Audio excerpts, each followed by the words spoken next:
Steve Rosenstein is a fitness industry entrepreneur who could be sitting on a beach somewhere, sipping margaritas and enjoying the good life.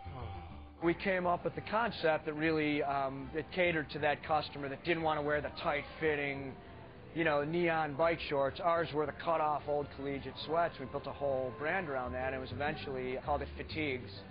We built it to 30 stores, catalog business, wholesale business, selling to people like Neiman's and Nordstrom and Saks Fifth Avenue. We had Canadian distribution, European distribution, Asian, and then Chico's came along looking for a growth brand, and they bought us.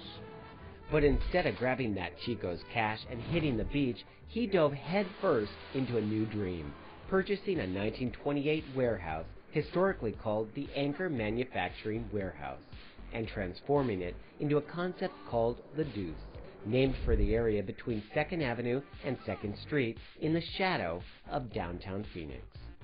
It was really the name the cops gave it because it was sort of like our Skid Row almost.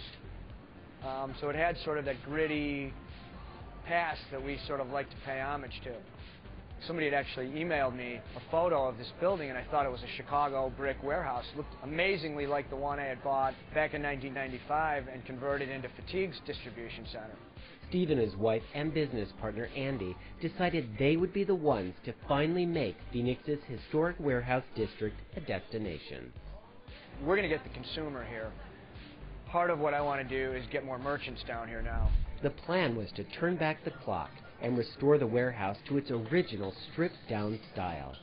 Then he would create a business to support the building. We really spent the first year just sort of conceptualizing. We came down and we cleaned. We scrubbed floors, we painted walls. We didn't do much to the concrete floors except go in there with scrub brushes, scrub them down to what they originally looked like. The city's Historic Preservation Office provided support for the project because creative thinkers like Steve are what the warehouse district needs to thrive once again. The warehouse district of downtown is the largest concentration of historic commercial buildings in Phoenix.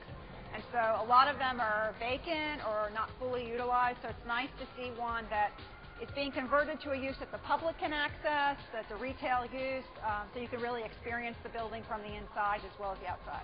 You can see the brick on the inside as well as on the outside, so he didn't try to cover it up. It's really still showing itself as a warehouse building. There is a skylight that runs through the middle of the building, and it is definitely original to the building. The brick walls, load-bearing original walls, the wood trusses are obviously significant. It has some original windows, and the sliding metal doors, most of those are actually original and were rebuilt. Saving the building and honoring its past were important to Steve, but he needed a business that would draw people inside. The best way to explain the Deuce for me now is it's really like it's a community center.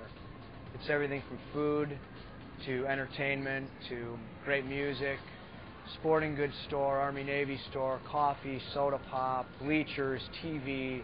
It's a little bit of something for everybody, but it really is a gathering place for the locals. It's a destination for people that aren't so local. Tourists are going to love it.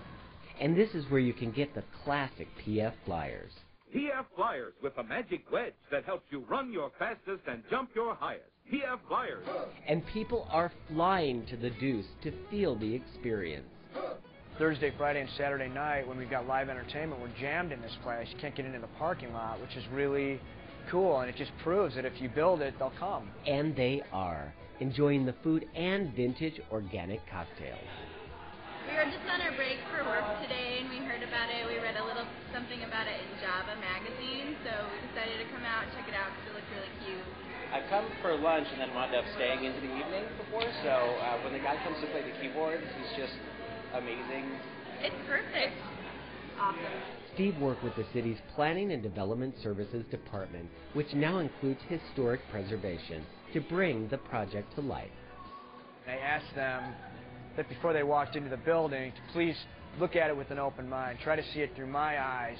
Steve benefited from the city's award-winning adaptive reuse program created for projects like this, adapting older buildings for new uses, saving time and money while making sure the building is safe for the public. We're dealing with a project that is using a 1965 Streamline trailer as its kitchen right now. So we had to work very closely with the guys in the fire department to make sure that that thing was safe and that it was actually built like a commercial kitchen. The building has plenty of exits, fire safety upgrades, and it's structurally sound, meeting all building codes for safety. Well, the heavy lifting is done, but Steve knows success will be measured over the long haul, and he is confident success will come. People are going to identify and associate the Deuce with community, fun, comfort, all those things that Andy and I have been selling for the past 25 years. Did you know common home improvement projects require building permits? Find out more at phoenix.gov or call 602-262-7811.